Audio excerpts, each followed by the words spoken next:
Most people can spend endless hours talking about football. They dissect every match, analyze the players, discuss strategies, and compare statistics as though it reveals something profound about themselves. They remember the smallest details of old games, relive famous moments, and anticipate the next match with a level of enthusiasm that borders on obsession. For someone who does not follow football, this behavior can seem perplexing or even alien. You have probably been asked many times how you cannot enjoy the sport, as though your indifference were a personal flaw or a cultural violation. Yet, this apparent lack of interest can reveal more about the way your mind functions than it does about the sport itself. Not being invested in football is not necessarily a form of rebellion or a sign of disdain. It is often a reflection of where your attention naturally flows, how you value your time, and what types of experiences actually stimulate your sense of meaning. Psychologists have a term for this phenomenon. They call it value dissonance, which occurs when the activities and ideas celebrated by society do not elicit a strong response from your own brain. This does not indicate that you are broken or detached. It simply means that your neurological and emotional wiring responds differently than that of the majority. While crowds may feel exhilarated when others succeed, some individuals only experience true excitement through creation, learning, or meaningful progress. The difference is subtle yet profound, influencing how you derive purpose from daily life and how you connect to the world around you. People who do not watch football frequently fall into recognizable psychological categories. These categories are not meant to confine or label anyone rigidly. Rather, they reflect different ways consciousness expresses itself and how individuals seek value in their lives. The first category is the self-focused thinker. These individuals do not despise the sport, nor do they actively reject it. They simply do not experience the emotional rush that others seem to crave. Their minds are not designed to feel vicarious emotion, which is the ability to experience excitement or satisfaction through the achievements of strangers. Their dopamine is sourced from personal progress, skill acquisition, and the tangible results of their own efforts. While a crowd erupts in celebration at a goal, they quietly evaluate whether such an event offers any personal significance or insight. Psychologically, self-focused thinkers are driven by autonomy. They do not seek validation from external sources, and they derive satisfaction from mastering new abilities and creating lasting work. When society pressures them to care about the same spectacles everyone else follows, they cannot feign enthusiasm. This is not a display of superiority or condescension. It is an authentic response grounded in their personal system of values. They find fulfillment in evolution, self-improvement, and intellectual or creative engagement, rather than in passive observation of others' victories. Their apparent detachment is a reflection of selective emotional investment. They reserve their energy for challenges and experiences that truly resonate with their inner priorities. The second type is the disillusioned observer. These people were not always indifferent to football. At some point, they may have loved the game, watched every match, felt elation and heartbreak with every goal and every loss, and participated fully in the communal excitement. However, over time, a realization emerged. They began to notice the structures underlying the spectacle, the commercialization, the media narratives, and the ways in which players were elevated into icons while the fan experience was manipulated. What was once perceived as genuine thrill began to feel staged, and the emotional investment started to seem hollow. Psychologists describe this awareness as existential detachment. It is the moment when entertainment ceases to provide authentic satisfaction. Cheering for strangers cannot alleviate personal challenges or fill the emotional void that exists in one's own life. The disillusioned observer recognizes that borrowed joy is temporary and often shallow. They do not reject football out of arrogance or spite, but because they have begun searching for meaning within themselves rather than through external validation. This detachment can appear cynical to outsiders, but it is more accurately a form of awakening.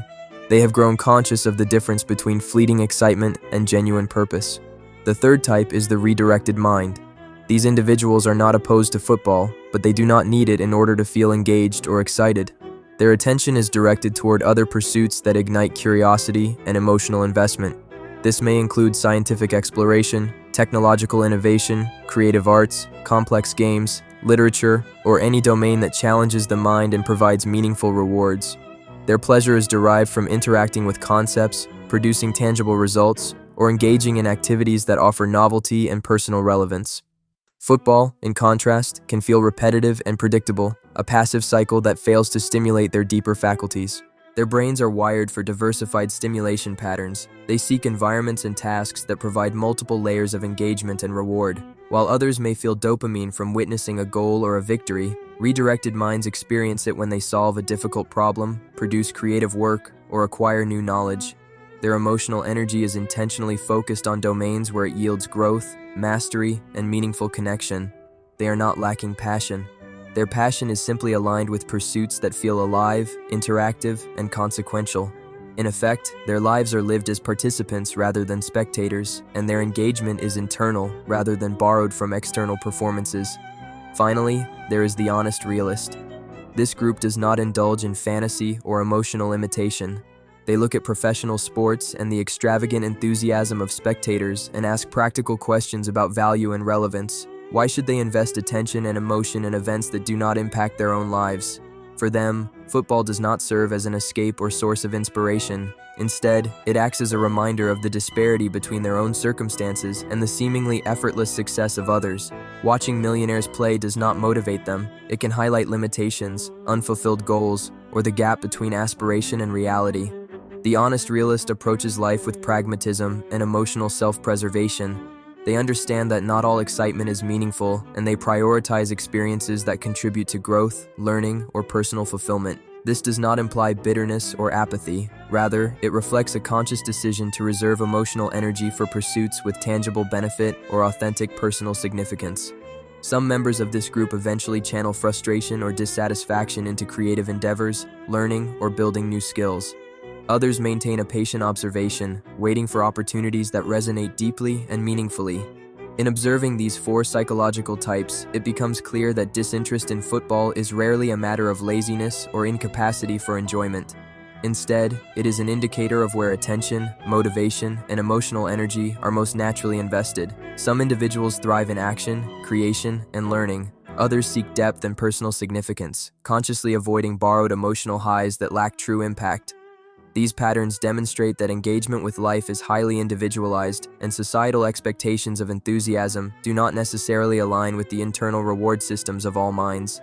Choosing not to follow the crowd does not diminish insight, intelligence, or passion. In many cases, it reflects a capacity for deep self-awareness, clarity of values, and intentional allocation of time and energy. While millions cheer collectively for events on the field, some minds are exploring new territories, creating works of lasting significance, and experiencing satisfaction from accomplishments of their own making. The contrast between these approaches underscores the diversity of human motivation and the ways in which value, meaning, and fulfillment are pursued. Understanding why one might avoid popular spectacles is important not only for self-awareness, but also for broader insight into human psychology. Not every mind is structured to seek joy in vicarious success or spectacle. Some require tangible outcomes, learning, or creativity. Others prioritize honesty, clarity, and avoidance of illusions. Recognizing these differences fosters empathy and allows individuals to respect diverse approaches to engagement, satisfaction, and emotional energy. In reflecting on these four types, it becomes evident that indifference to football does not signify deficit. It signifies alternative wiring, a unique pattern of attention, and a preference for experiences that provide authentic reward. The self-focused thinker values autonomy and self-improvement. The disillusioned observer seeks purpose over superficial excitement. The redirected mind pursues novelty, interaction, and creation. The honest realist prioritizes authenticity and pragmatic engagement with life. Each type demonstrates a coherent and rational method of allocating time and emotional energy, revealing insights into human motivation and meaning that extend far beyond the context of sport. Ultimately, the choice to engage or not engage with football reflects broader principles of self-determination, personal values, and the search for fulfillment. It is a lens through which we can examine priorities, consciousness, and the ways in which individual lives are structured to maximize significance and reward. While society often presumes that enthusiasm for collective spectacles is universal, human minds are remarkably diverse.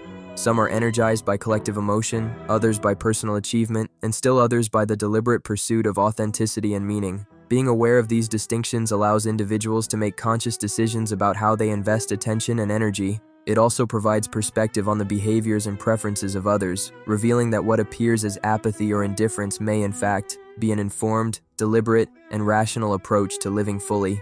Recognizing that there is no single path to engagement, satisfaction, or joy opens the possibility of appreciating both popular and uncommon approaches to life, fostering a more nuanced understanding of human experience. By examining these types, it becomes clear that true fulfillment is rarely derived solely from external spectacle. Rather, it emerges from experiences that resonate deeply with the individual, from the pursuit of meaningful goals, and from conscious attention to activities that align with one's values, skills, and interests. Indifference to football, therefore, is not a void. It is a signal of focus, of intentionality, and of a mind attuned to its own sources of significance. Choosing to direct energy toward creation, learning, or personal growth rather than passive observation represents an informed approach to life. It highlights the capacity for independent thought, for prioritization of what matters most, and for conscious engagement with reality as one perceives it. In a world dominated by collective excitement and media-driven spectacle, the ability to recognize, respect, and act upon individual priorities demonstrates insight, self-awareness, and emotional intelligence. These patterns are not merely descriptive, they offer guidance for understanding motivation, energy allocation, and the subjective experience of meaning. They remind us that engagement is multidimensional and that what satisfies one mind may leave another indifferent. They show that indifference to football, or any mass cultural phenomenon, can be a window into deeper processes of cognition, value determination, and the pursuit of purpose. Whether one identifies primarily as a self-focused thinker, a disillusioned observer, a redirected mind, or an honest realist, the principles remain the same. Fulfillment arises from alignment with one's intrinsic motivations, from investment in personally significant activities, and from conscious awareness of the ways in which energy and attention are applied. Recognizing the diversity of these approaches illuminates both individual behavior and the broader landscape of human engagement with life, culture, and meaning.